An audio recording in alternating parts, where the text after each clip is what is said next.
I recently reread one of my favorite novel trilogies, Mistborn.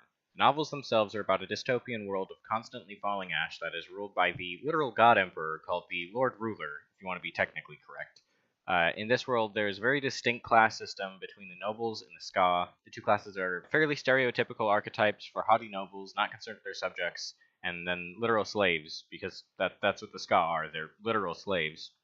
And the story focuses on a young ska girl living in the capital city working for a minor band of thieves. However, I won't go into much more detail in this video about the story, even though I'll probably make another video about it at some point in the future, because I wanted to touch on the main magic system in the series called Allomancy.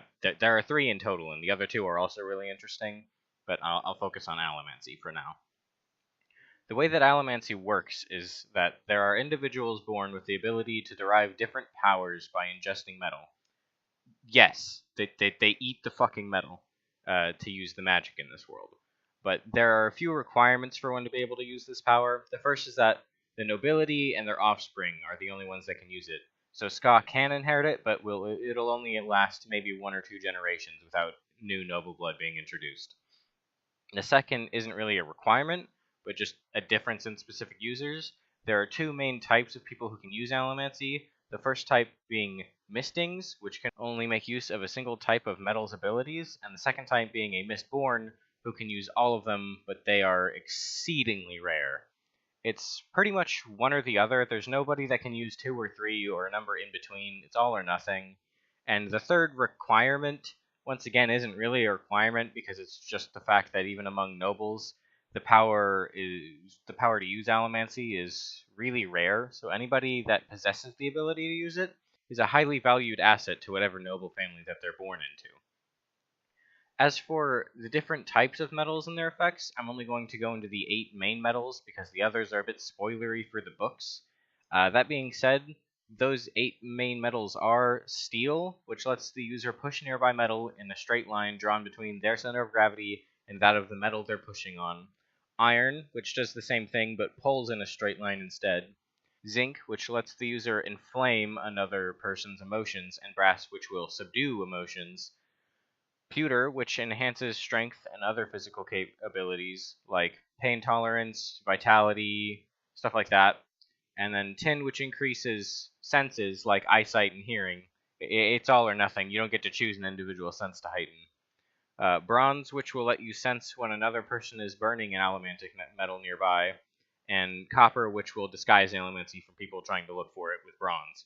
The reason for the title of the video is because I think that all of these abilities translate exceptionally well to being used in a format where the person experiencing the story, which would be the player in this case, can experiment with how they interact with each other and take advantage of each metal's different advantages and drawbacks. For example, in the series itself, you have the Mistborn characters basically flying throughout the city, which is largely made of metal for spoiler reasons, so I won't go into that here because the pushing and pulling on metal is determined by the weight of the object. So if the object that they're pushing or pulling is heavier than them or rooted in place, they move instead. Reading these moments pretty much put a picture of either Spider-Man or the Attack on Titan movement gear in my head. It would be perfect to see in a video game, and I would imagine playing with this system built around it would feel a lot like using a really souped-up version of the grappling hook from Dying Light. Burning pewter would have the obvious benefit of increasing attack damage and decreasing damage taken, but it could also be used to pull off some crazy-ass parkour because it doesn't change the user's body weight at all. So even the main character, who's practically anorexic, can overpower guys 3 times her size and goes full fucking anime with a sword larger than her at one point. Tin would be a classic enemy detection system because of how it enhances senses and really fits into a thief or assassin style of gameplay, which is a really large part of the books, along with copper being a way to hide from your enemies and keep the guards from noticing you're an allomancer, and paying more attention to you while you try to find potential powerful enemies by using bronze. And finally, zinc and brass, which control emotions, would be perfect tools for either recruitment of allies in a similar way to that of the Middle-earth games, or interrogation / persuasion of enemies. In addition to the ways that the individual powers work, I think another aspect of Allomancy that would make it great in a video game setting is the fact that there's a built-in limit to how much you can use it, because it requires the literal eating of resources. The Allomancers in the book series carry around vials of metal distilled in an alcohol solution that they'll take swigs of in the middle of a fight because they have to replenish the metal they've already used.